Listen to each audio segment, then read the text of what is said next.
Instead of holding this camera, I'm going to place it in front of me and record on both of them so I can switch between different footage. I think this is wise. Out of sight.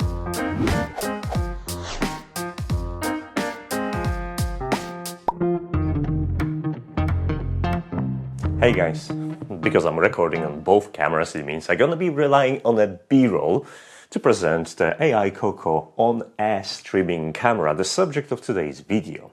As you probably know, I get super excited about cameras and stuff like that. This is because obviously I'm running a YouTube channel and I want to deliver the best quality for my videos and live streams. So when AIcoco emailed me and said like, hey, we've got this camera that can stream directly to YouTube and Facebook and this Twitch and all the platforms, well, I said yes because I was curious. And after a couple of weeks, I received the package. The package wasn't just a camera, it was entire streaming kit, which means a big box which I open in my tech drop. You should see that in the side of this frame right now. That box contained pretty much everything that you would need to get started, and I'm gonna name a couple of things that were inside. I found them 2 batteries, which is very handy because you can charge one and record with the second one, dual battery charger, SD card reader, a pouch, a couple of screen protectors, a couple of GoPro mounts, or compatible GoPro mounts, so you can attach this camera to different mounting solutions, and a very unique tripod. Obviously the camera, the onAir, was also included and I started to play with it. My first impressions were that it's slightly more bulkier than I was expecting it. Quick glance at the product page didn't really give me the idea of how big this is, but it's definitely bigger than Insta360 camera that I reviewed in this video. It's not that I mind this, it was actually quite nice to hold something in hand that have some heft to it. And the close-up of the camera reveals the 2.4-inch LCD touch display, which has a resolution of 480 by 640. It's not great, but honestly, it's all you need. It's just the preview and access to the menu.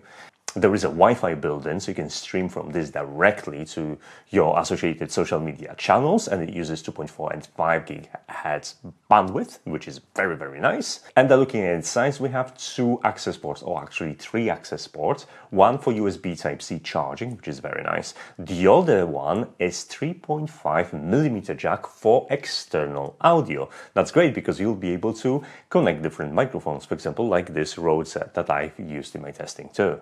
The last compartment is for battery. You'll be able to swap out the battery and add a micro SD card, which supports up to 512 gigabytes per card. Plenty. Also, upon closer investigation, I discovered there are speakers and there are vents for active cooling because this thing has fans inside to provide you with the adequate cooling for this camera. This means 2 things. It's going to be nicely cooled, but it also means that it's not going to be as waterproof as some of the cameras that you can buy right now. Bear that in mind, don't take it diving. Once I've played with this camera, I've discovered 3 features that are actually pretty cool. And I'm going to start with one I discovered first by accident. I looked at the product pictures, but I didn't click in. You can actually swivel that camera a 180 degrees. And you can do it while recording too, which means you can either face it towards where the LCD is pointing, which is nice because you'll have a live preview of what the camera is pointing at, or you can turn it around 180 degrees and face it or point it away from you, which is handy if you just want to show things around. The second feature that I also discovered completely accidentally was when I kind of started to play with the camera and forgot to put an SD card. So I thought like, well, I have to pop the battery out and put the SD card in. And my camera was turned on at this time and I pulled out the battery, slotted in the SD card, and I noticed that the camera didn't power down, meaning that there is another battery inside of that unit, allowing you to hot swap the batteries while you're streaming without interrupting your stream. That is super handy because if you end up having longer streams and you can't connect this camera to external power bank or something like that, you can just simply use the 2 batteries that have been provided in a kit and a dual charger to keep swapping different batteries and continuing for as long as you wish. The third feature that I definitely like, it's not as glamorous, but it's very handy. Instead of one, this camera has 2 tripod adapters. It allows you to mount the camera vertically or horizontally, depending on what type of content you want to shoot, but also allows you to use the spare port, the one not in use, that's not in tripod right now, as an attachment point to maybe put up a microphone or extra light or something like that. This comes really handy and helps you to build a mini rig for streaming. So far so good, but what bothered me about this camera? First of all, it's the LCD display. The first thing I've noticed was that my face was slightly pinkish, purplish, depending how you want to describe it on the preview. And I was worried this is white balance being off the chart and I couldn't really correct it. It turns out that it didn't have any impact on the recorded footage, and that slight color tint is associated with the quality of the display. So don't try to color correct this using the built-in menus, because you won't be able to do it. And you can use your phone, I'll cover that in a moment, to actually get the preview from the camera and see how the recorded footage is going to look like so much better.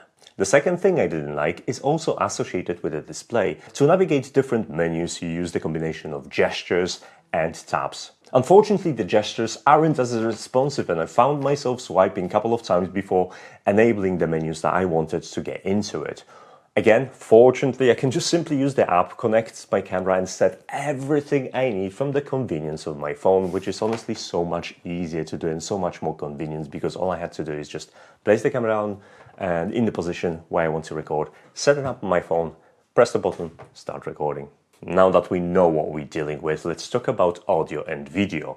And I'm going to start with audio, mostly because it's a much shorter paragraph. There are two built-in microphones, one in the front and one at the back, and you can toggle them both together depending on which one you want to use. But I found that if you use both of them, you get the best audio. As soon as I toggled one of the microphones off, the audio wasn't as great, and I definitely would just keep it where it is. On top of that, I already mentioned the 3.5mm jack for external audio, meaning that you can take this audio to the next level, connect professional grade equipment like lab mics and walk away from the scene and still get a beautiful sound for your video. So what does it sound like without external microphone? Well, here's the sample. It's nice, I can go places. Do I have a mirror? Let's go and try this in a mirror.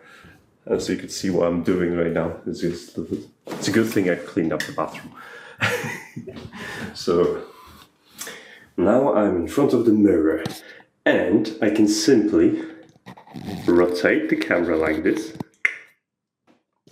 Hide this one. And you can see what I'm doing. See? This is the camera I'm streaming from. That video was actually one of my test streams that I've run on my second channel just to test the camera and see how the video is going to look like. And I had a couple of people joining me for that stream saying that actually the live stream looked pretty good. And I had my full setup like I have it in here with lights and everything. And honestly, it's pretty decent. I have no problems with that at all. But my next test was to take the camera with me and go outside and do some videoing in the low light conditions. It was after sunset when I went outside, and here's a couple of clips that I recorded. Alright, let's take this camera for a walk to the park. It's gonna be a walk in the park, isn't it? So, I'm using the electronic stabilization of the image to check how good it is, and I can already see the image is slightly cropped. So you're not going to benefit from the wide angle that this camera offers, but you'll be able to do fantastic things like flipping your screen 180 degrees to see what's ahead of you. So let's do that. Which direction? This direction. Except it's upside down, so I have to... It's still upside down. Damn it. There's nothing I can do. I'll have to fix it in post, that's fine. Side note, this is the park. I'm running a park runette. And today was the day I got my PB, so yay! So I've been using this camera mostly in 1080p at 50 frames per second because that's what's going to end up as in my YouTube video. But it also offers 4K and HDR. But one thing I've noticed, I'm unable to take any pictures, which is strange considering that, well, should be able to take a picture, right? Not with this camera, at least I don't know how. As you can see, the footage isn't as great. It's clear that the combination between low lighting, the foliage in the background, and the active video stabilization creates a lot of artifacts in the background that just don't look as clear as when you have nice fixed background. On top of that, the video stabilization isn't that great either. Now, in all fairness, it doesn't crop the frame as aggressively. This is digital video stabilization we're talking about, and I complain about it on my AIcoco Brave 7 review in here. But at the same time, it doesn't stabilize that footage all that great. And if you're going to find yourself using a selfie stick, be very careful, and you better have very steady hands. As you also noticed, I keep switching between my very expensive camera that I use for my usual YouTube production and this camera, which costs $350, just under $350. So you can see what are the results. Now, this camera is capable of 4K resolution at 30 frames per second and maximum, or 1080p at 60 frames per second. And here's my small tip, which I discovered later on. Now, if you want to set that 60 frames per second 1080p, which what I'm using right now because how I film my content for YouTube, then you have to disable HDR, because otherwise you'll be limited to 25 frames or 30 frames depending on the region selected. So bear that in mind. Now that we know what's what, let's talk about the streaming experience, because it's worth talking about. First of all, I was very surprised that you can just download the app on the phone, don't create any account, don't log in and anything, and take control over your AIcoco onAir camera straight away. That is nice, because a lot of cameras require you to go through registration process, confirm everything, and you have to sell your kidneys to the company in order to operate the camera from your app. None of that applies in here. What you do have to do, not necessarily, I'm going to cover that in a second as well, you'll have to authorize your credentials for social media in order to stream. That's a standard process, but it made me a little hesitant. I use that on my second channel where I have credentials set correctly. That's if I get hacked, I can recover that without any problems. And I've streamed successfully. I wasn't hacked or anything, so I'm happy with this. So that worked very easily. The only disadvantage of that was that I wasn't able to fill in the description of my live stream. The title I could modify, but there's no field to edit the description. However, if you are security conscious, or if the app doesn't support your streaming platform, then like I said, it supports majority of Western apps plus a bunch of Chinese apps, then you can still use real-time streaming protocol and get a URL and stream key from your service and stream that way. It will enable greater security, because if something happens, you can just discard the stream key and reauthorize your stream again. So that's very good and that's very flexible. There is one thing to notice. You can't really change any settings on the camera while you're streaming, which from one side it's logical, because once you establish your stream format, etc., those settings don't really change.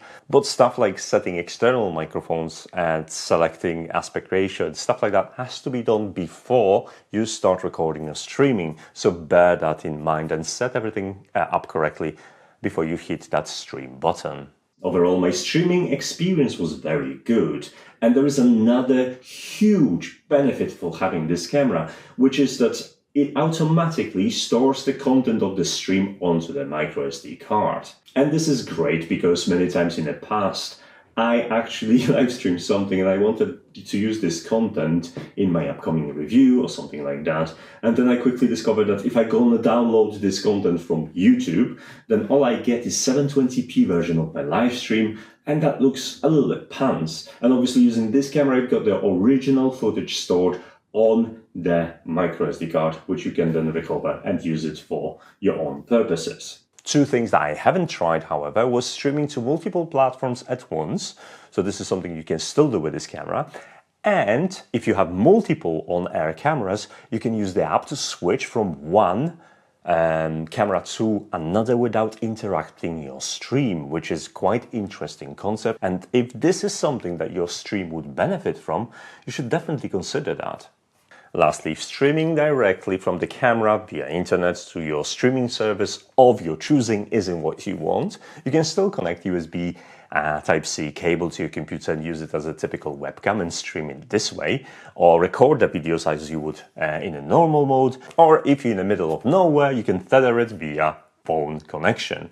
All those options are there. As a curiosity, one thing I've noticed As a curiosity, one thing I've noticed by browsing through different options of this camera, there was no option to take pictures, which is kinda curious. My experience with AIcoco onAir camera is somewhat positive. Yes, I could complain about the video quality in low light conditions or video stabilization, which is that great. However, having said that, if you set everything right, it's quite acceptable and you get everything you need in a single package of a kit from AIcoco.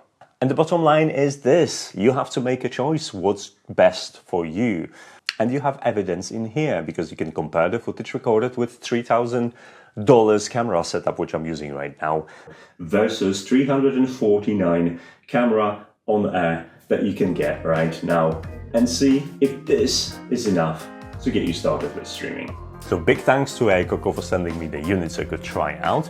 I'm definitely gonna use that in my streaming setups. If you want to know what's next on my YouTube channel, you know how YouTube works, I don't have to explain you all that. There's a couple of social media links listed in the description. If you want to follow me on there, that's great. You can start a conversation with me. But for now, I'll see you in the next video. Take care. Bye.